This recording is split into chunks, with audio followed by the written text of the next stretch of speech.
Olá, amigos e amigas, Diácono Beto, Paróquia São Miguel Arcanjo, Arquidiocese de Maringá. Nós estamos estudando o livro do Levítico. Nós já vimos do capítulo 1 até o 7 sobre os sacrifícios, o 8, o 9 e o 10 sobre a função mediadora dos sacerdotes. Depois, no capítulo 11, o 12, o 13 e o 14, sobre o puro e o impuro. Inclusive sobre a questão dos tumores, das lepras.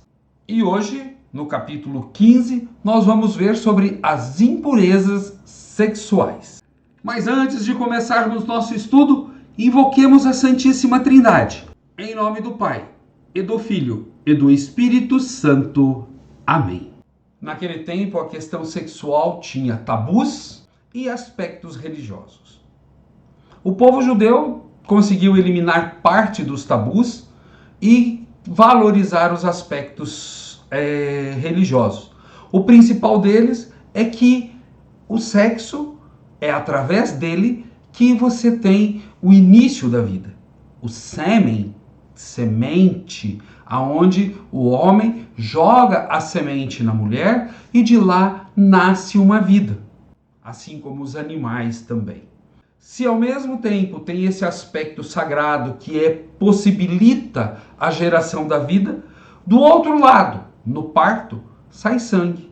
A mulher tem menstruação, o homem também tem a ejaculação, o sêmen, e tudo isso traz impurezas.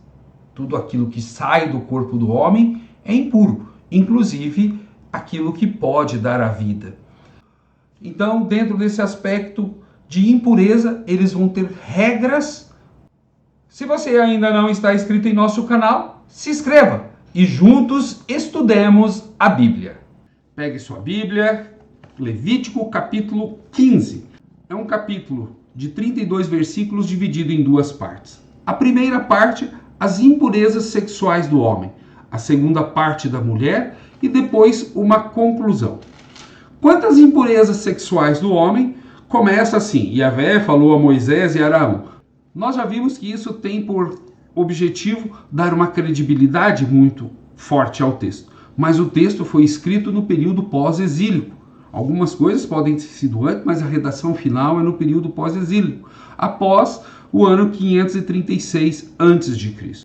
No versículo 2, quando um homem tem um fluxo que sai de seu corpo, tal fluxo é impuro. Mas como está falando da parte sexual, você pode trazer isso para os órgãos genitais.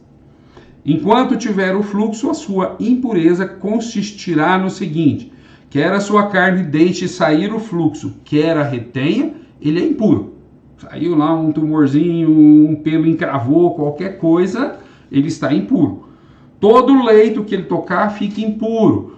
Todo aquele que tocar na cama desse cara fica impuro. Todo aquele que assentar em qualquer lugar que ele assentou está impuro. Então ali você tem uma série de impurezas.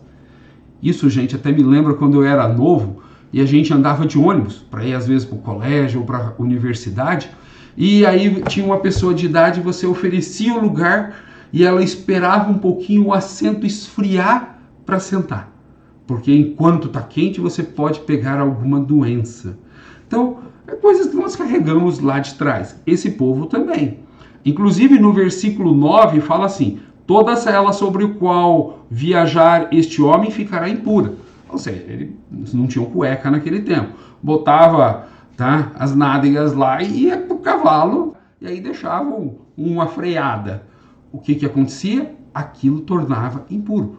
Então você tem os objetos que ele toca e no final você vai ter o quê? Se ele pegar um vaso de argila, tem que quebrar. Quando o homem estiver são, contará 7 dias para a sua purificação.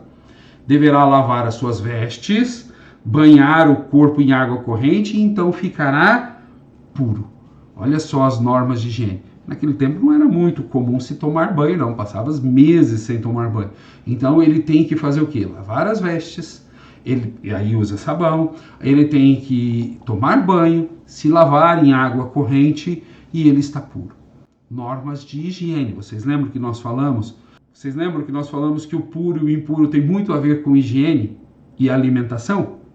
Aqui, higiene. E aí o texto vai falar no versículo 18: quando uma mulher tiver coabitado com um homem, deverão ambos lavar-se com água e ficarão impuros até a tarde. Já imaginou todo o povo lá olhando e falando: vocês hoje à noite estão indo tomar banho, né? Brincadeiras à parte, gente. Eram regras, às vezes complicadas, porque eles moravam no deserto e nem todo lugar no deserto tem água. Com o passar do tempo, eles criaram piscinas de purificação, mas isso não era comum. Então, nem todo lugar tinha água e nem todo lugar era possível de se praticar isso. Em algumas épocas, menos ainda, por causa das secas. Como se fazia? Bom, o texto não fala sobre essas questões naturais interferindo sobre o religioso, mas sabemos que haviam complicações. No período pós-exílico, eles já tinham mais lugares apropriados para banho e assim por diante, principalmente onde tinham grupos maiores, assentamentos maiores, cidades maiores. Já a partir do versículo 19, a impureza vem para as mulheres. Então, quando a mulher tiver um fluxo de sangue e que seja fluxo de sangue de seu corpo, permanecerá durante 7 dias na impureza das suas regras. Aqui a menstruação. Quem a tocar ficará impuro até a tarde. Ou seja, tocar, né? A relação sexual é proibida, mas o toque também é proibido. Eles não entendiam por que a mulher menstruava, a ovulação, o fim da ovulação. Eles não tinham esses conhecimentos. Para eles aquilo era algo que vinha de fora, da religião, dos deuses. Então, podia ser bom ou mal.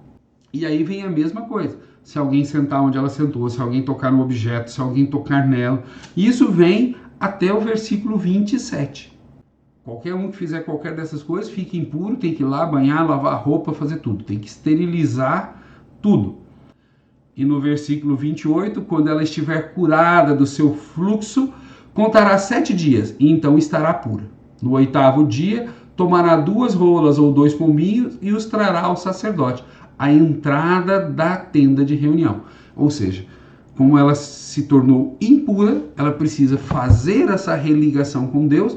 Quem que diz que ela está pura ou impura? O sacerdote. Não havia medicina. Olha o papel mediador do sacerdote. Importantíssimo dentro de todas as relações. No parto, nas questões sexuais, nas questões de doenças. Tudo é o sacerdote quem tem o dever de olhar e ver aquilo lá. E no final do capítulo 16, nós temos as conclusões.